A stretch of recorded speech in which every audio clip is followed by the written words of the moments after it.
I'm enjoying the early evening here in this botanical garden. Just listening and watching in a meditation. And just looking at the gentle movements of what's going on around me. It's an incredible thing. But what I'm going to speak about is, I often say that I can't premeditate any of my videos. They just come to me. Like the last one I put up, really quite a controversial video. I look at that and my rational mindset says, do you want to put that video up? Should you put that video up? Why should you put that video up? Can you think of any reasons why you shouldn't put that video up? And I override all those thoughts by saying the inspiration that I had to make that video with such conviction is more powerful than any assessment that I'm going to have about that. Any doubt, any questions, any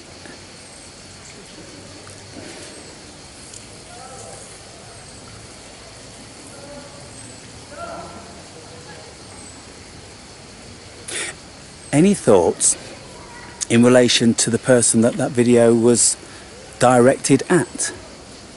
What's the ramifications of that? All of these things, they don't pay me any mind. Nothing at all. It doesn't matter, because ultimately nothing matters. And whatever we're doing here in this dimension, the question I'm asking now is that, do we have any control over what we do? Now, last night I was listening to Lennon and McCartney interviews, and one of the Lennon interviews, he was speaking that when the Beatles separated, he took time out. He took 5 years out, whereby he said he never even picked up his guitar. But after that 5-year period, something came about whereby he was compelled to start writing again. And within 3 weeks, having had no inspiration at all to write any music, to pick up his guitar, nothing. But within this 3-week period, he wrote, I think it's about 8 songs to his latest album. The first solo album, maybe. Not quite sure about that. And the interviewer says, well, I mean, how do you do that? And he says, I don't know. I look at myself and I go, is that me? Doesn't feel like me. Where does this information come from? He said that he just used to wake up in the middle of the night or in the morning and there's a tune there. And so he gets out of bed and he goes to the piano, or he picks up his guitar and his fingers just start doing shit. Where this stuff comes from, he said, was anybody's guess, and just didn't attribute it to himself per se. Then I'm listening to somebody else. I think his channel's called Left Side of the Brain. Some of you may know him. And he says, look, I don't know what's happening, I'm just turning on the camera, I feel compelled to make a video. And he says, this is how it always is, it's like I don't have any say in what I'm doing, I'm driven to do it. And that's what I've been saying for all these years. And so the amount of people that would say this, the amount of people that write poetry and music and movies and books and all this sort of thing. They just get this inspiration where something has to pass through. And so McCartney, he said it about yesterday. He said he just woke up with this tune. Da da da da da da da da da da. And so what I'm asking then, you know, do we really have free will? Or are we just transceivers? We're receiving information and we are emitting information. Information is passing through us. And I think it's passing through us this way and it's passing through us back that way. And so it's a very, very curious thing when you start to look at yourself. And, you know, I passed through many variety of expression, and over this past years, those of you that have been with me some time will know the various expressions that I employ. And I say, look, I don't mean any malice, don't take anything personally. It's not like it's even me. And from one video to the next, my demeanour will change depending on the theme of the video. And so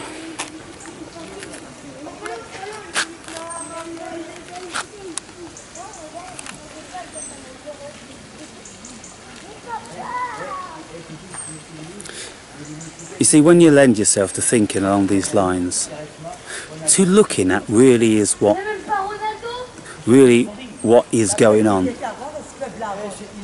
then it just becomes more and more curious. And I don't think that we can really attribute anything we do to ourselves per se. And you see, this is where we're going with this postmodernist thing, because what the postmodernists are leaning towards, for those of you that are reasonably astute, is that it isn't anybody's fault per se. Nobody should really be blamed for anything that they do, on the basis that whatever we do as adults, the child inside is responsible. And so if, for instance, you feel as if you have been born, your spirit is residing in the wrong gender body, what can we say about that? It's kind of unfortunate, isn't it? I mean, something awakens within you and you go, hang on, I feel like a woman. Everything about me feels like a woman, and yet I've got this man's body. What sort of twist of fate is that? Then, when maybe, I don't know how young you are when this comes about, whether you're lesbian or homosexual, the realisation and the confusement of it. You're with your mates, whether, you know, male or female, and if it's male, for instance, they're all talking about girls, and if it's girls, they're all talking about boys, but you're not.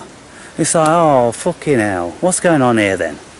I'm not attracted to girls, you know, I'm attracted to guys. In actual fact, I fancy a couple of my mates. I'd like to have a rock and roll around with them. I don't think it'd go down well if I told them. Curious, isn't it? And then when you listen to people, the stories of great composers and things like that, they all tell the same story. What they say is they never wrote anything, they just translated, or they just transferred the information which came to them. And it's like some of the great composers saying that whole pieces just came to them. They could see it in their mind's eye, and all they did was copy it down onto paper. Astounded by what took place. And so I was very, very surprised, having been a Beatle fan all my life. I was born in the height of Beatlemania, and I reckon that's where my love derived from, because my mother, she used to hang me in a shopping bag on a coat hook on the back of the kitchen door when she was doing the cooking and cleaning with the radio on. And of course in 1963 it was Beatlemania, and so that music would have been deeply embedded in my psyche, along with Elvis and many other rock and roll artists, but predominantly the Beatles. And John Lennon, he was a Libran like me. He was born on the 9th of October, like me. He lost his mother when he was young, like me. He was an angry kid when he was young, like me. He could always lend himself to shooting his mouth off, very much like me. I don't care what I say. And those that know me and those that knew John wouldn't take him too seriously. If he'd had a bluster about somebody, they'd just say, well, that's John. You know, very often he speaks from his emotions, and his emotions were very complex because of his upbringing. Abandoned by his father, mother died, brought up by his aunt, and confused.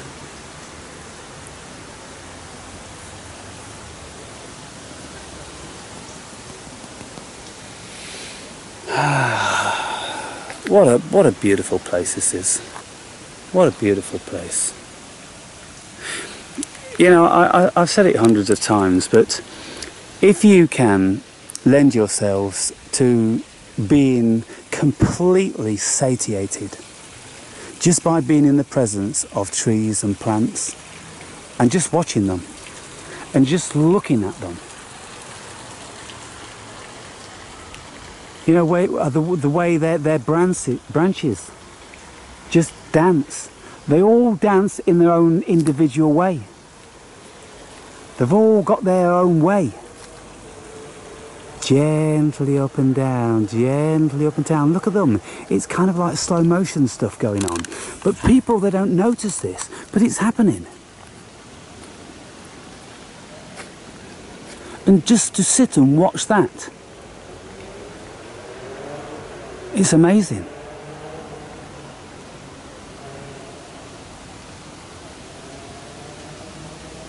There's something magical about it. That's what I feel. I feel absolutely blessed to be in the presence of such genius, such splendour, such amazing beauty. And I feel their consciousness. And I've said on many occasions that they speak to you.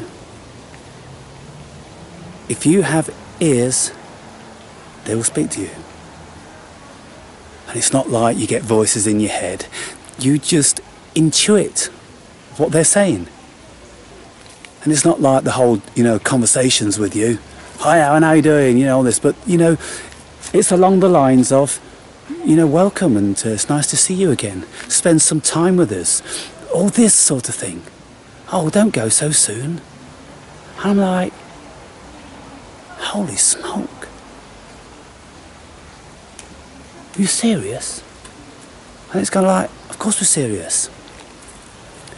And I said yesterday in a video that all of the trees were waving hello when I was starting out on my journey, and then when I'd finished where I was, I spent 4 hours at the Roman ruin, then sitting on the coach there, the trees were waving goodbye. And it's something that comes to your intuition instantly, and it feels so profound, and it's like you're taken aback, you're in awe that you know they're watching you, they're speaking to you, and they're saying bye. It's like, You feel like, I'll come back and see you again. It's kind of like that. There's more to this world than meets the eye, people. There's a whole lot more than meets the eye.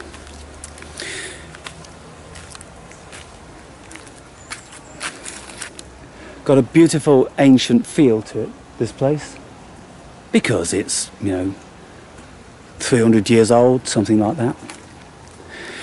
But I'm being called now to a particular tree, and so I'm going to go and have a word. And looking at the tree now, the way it's speaking, the way it's expressing itself with the light, you see, they work in conjunction. Without the light, then they can't speak. This is how it is. Without the light and the wind, they're mute. But with the sun and with the wind, they become alive, vibrant, and audible. So let's have a look at it, shall we?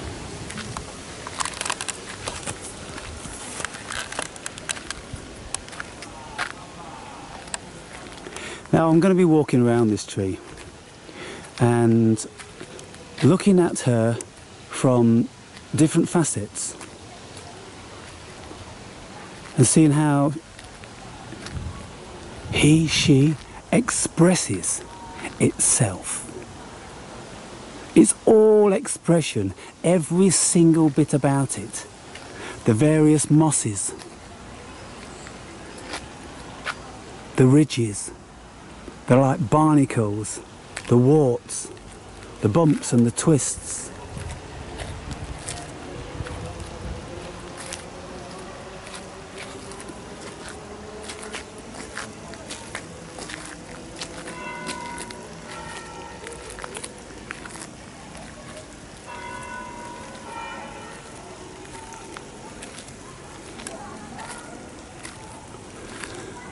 I can appreciate that it's very difficult for some of you, but it's something that may come about with you. Look now, look how the light is kissing on top, underneath, down the side, in the little V there, up that bough. Isn't that incredible? It's kind of glowing luminous, isn't it? Let's have a little bit closer look, shall we? You see? And of course, because I'm standing here in real time, then it's got a whole lot more vibrancy to it. And colour. And so because I took the time to walk 360 around the tree, then I was blessed with that.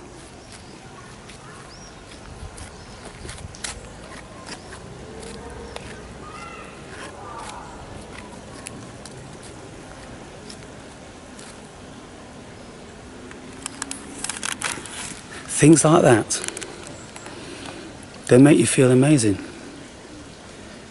They touch you in such a deep, profound way. And I'm in awe. And I walk around like starry-eyed. Like a child looking at a glistening Christmas tree for the first time, with wonder at their beauty. I've very often spoken about the light every single minute of the day as it passes from one hemisphere to the other. It's allowing all of the plants, the whole world, water, rocks, landscapes, it allows them to communicate with us.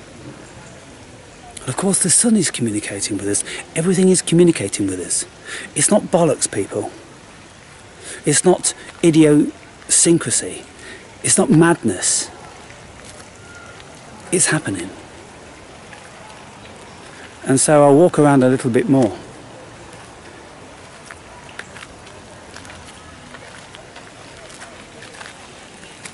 It's a beautiful time of day.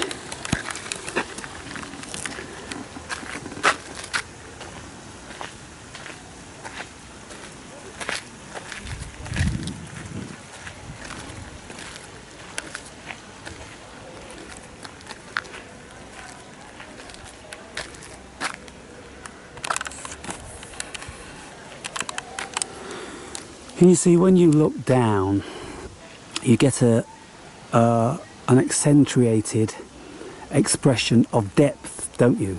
Because you've got shadows here and there, some in the forefront, some in the middle, some at the end. And then the gentle animation of everything moving in their own speeds. Even though the wind is at the same speed, you've got everything moving differently.